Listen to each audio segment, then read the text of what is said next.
هلو، ازيكم يا حلوين؟ النهارده هنعمل ماسك الرز، بس مش هنعمله وصفه بيتوتيه، لا.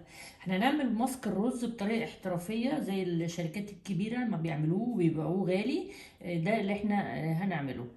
عشان اعمل الماسك ده انا هبتدي بتدويب الصمغ بتاعي والنشا. انا هنا معايا 7 جرام من الجليسرين. هدوب فيهم نص جرام، يعني 0.5 من ال HEC هيدروكسي ايثيل سليولوز. والهيدروكسي ايثيل سليولوز ده اللي هو معروف باسم التايلوز، الاسم التجاري بتاعه تايلوز.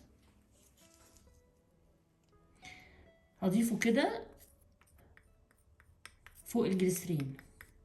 ليه انا بضيف الاصماغ دي؟ علشان الصمغ ده هو ده اللي بيثبت لي الاستحلاف في الطور المائي. وطبعا هضيف كمان نشا الرز. نشا الرز اخدت منه 0.8.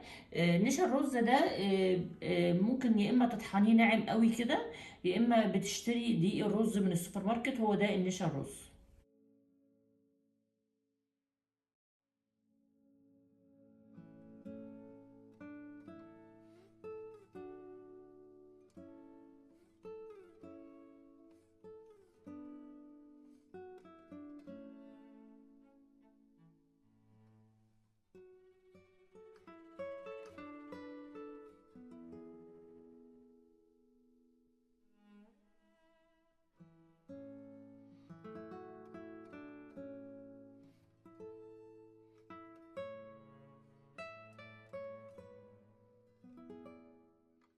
كده دابوا تماما مع الجليسرين. هضيفهم بقى للماء المقطر بتاعي. انا هنا معايا 68 جرام فاصلة 8 من الماء المقطر.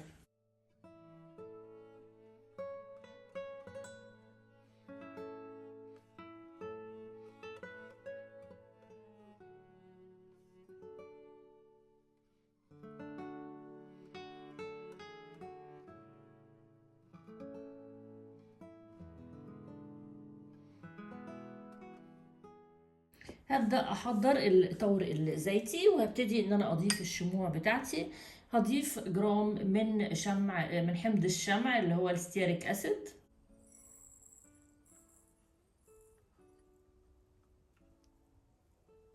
هضيف 2 جرام من الإيمالجين بي 2. طبعا الشموع بتاعتي دي اللي بتربط لي الزيت بالماء، وبتعمل لي الكريم بتاعي اللي هو القاعدة اللي هتبقى الماسك بتاعي اللي هحط عليه الإضافات. هضيف 2 جرام من ستريل الكحول اللي هو اللانت او. هنا الزيت بتاعي اخترت طبعا زيت نخالة الأرز علشان احنا بنعمل ماسك الرز، واخدت منه 3 جرام.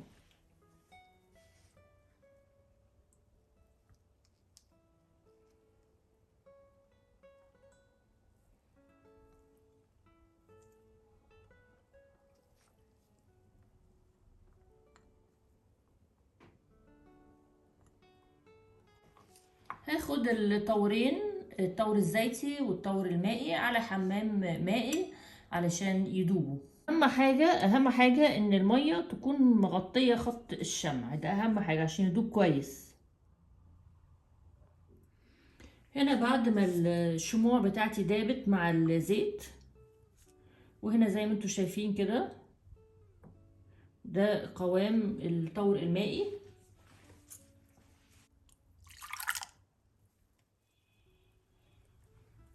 هشتغل في بيكر جديد علشان درجة الحرارة تنزل أسرع.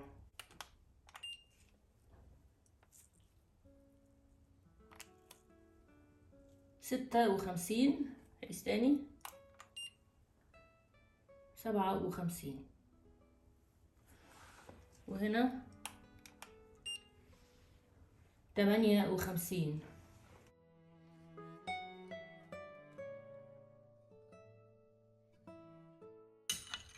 زي ما انتوا شايفين كده الاستحلاب اتعمل على طول، بس هشتغل طبعا بشوية بالهاند بلندر عشان أثبت.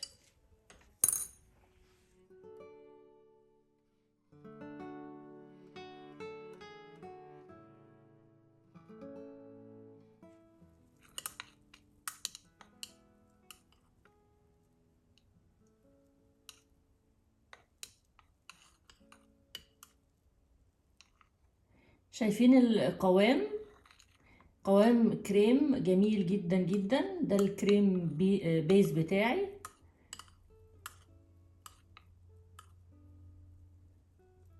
ابتدي بقى اضيف بقية الاضافات بتاعتي. هضيف 3 جرام من طين الكوالين الابيض. ده طبعا مليان بالمعادن، حلو قوي للبشرة، بيمتص الدهون.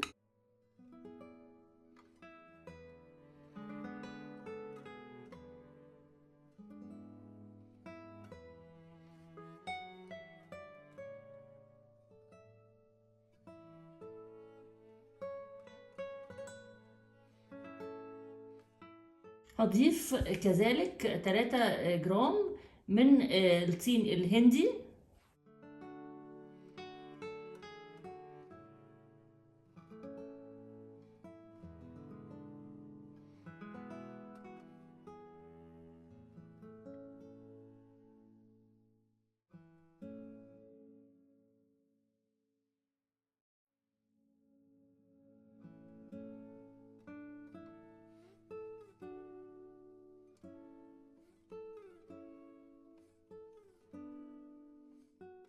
الطين طبعا غني بالمعادن وبيمتص الدهون، وكمان بيتقلي الماسك بتاعي.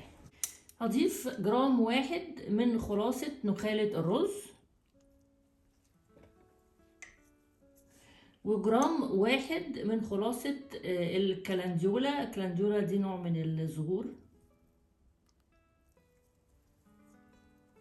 موجودة في مصر يعني بكثرة.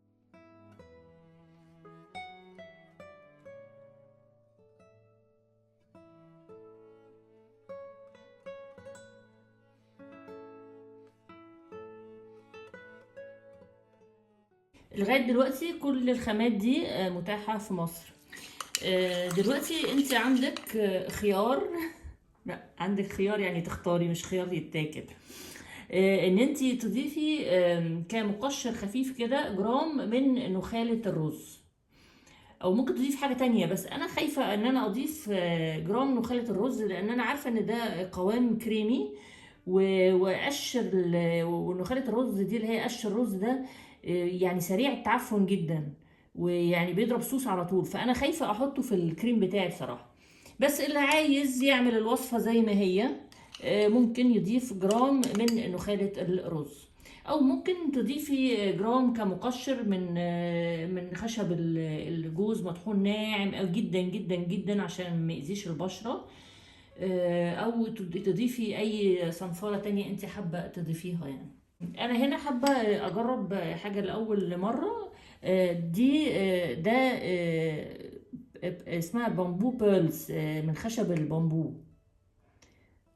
يعني دي نشارة خشب قلب خشب البامبو.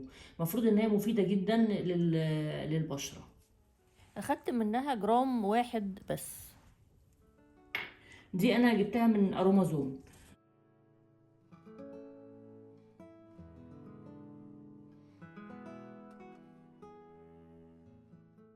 لكن بقية الخامات موجودة عندكم تحت في صندوق الوصف. كل الموردين كلهم عندهم الطين، وعندهم الزيت، وعندهم الشمع، وعندهم كل حاجة.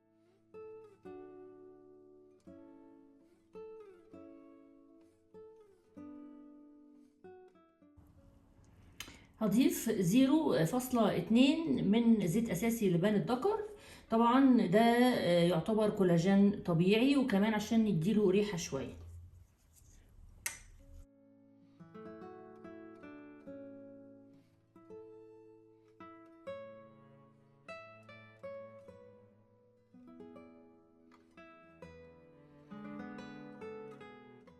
ده الماسك بتاعي، فاضل بس المادة الحافظة ويبقى خلاص الماسك بتاعي جاهز. البي اتش بتاعي 5.5 اهو.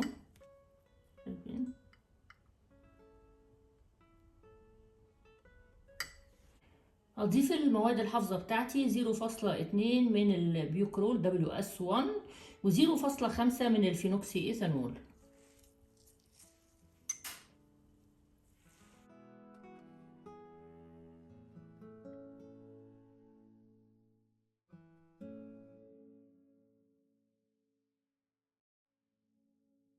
شايفين حبيبات البامبو بتنفش كده جوه الكريم، حلو قوي.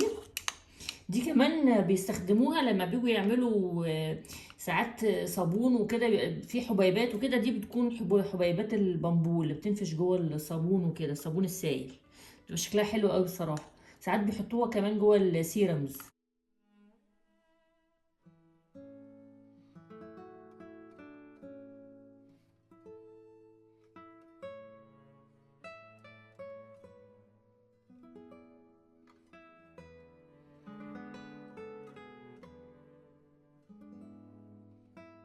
ده ماسك طبعا بتحطيه على وشك، ممكن تكوني عامله قبليها مثلا سكراب عشان تفتحي المسام شويه، وشطفاه، وتحطي السكراب ده وتسيبيه على وشك مثلا ربع ساعه تلت ساعه، وبعد كده تشطفيه. تقدري تستخدميه زي ما انت عايزه، مفيش منه اي ضرر.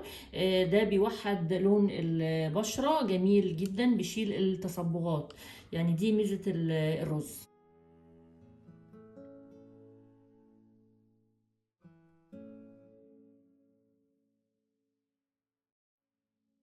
كمان الطين المعدني اللي فيه ده حلو قوي للبشرة الدهنية، شيل الدهون الزيادة.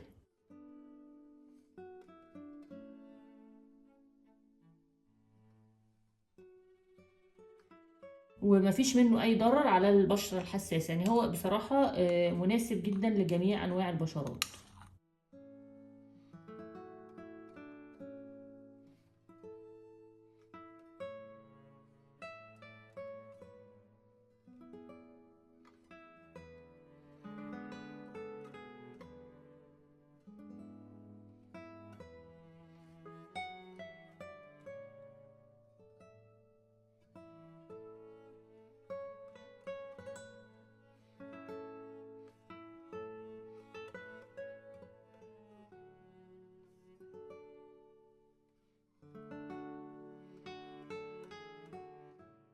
شايفين حبيبات البامبو باينة قوي جوه جوه الماسك بتاعي، نفشت اهي، بقت جميلة.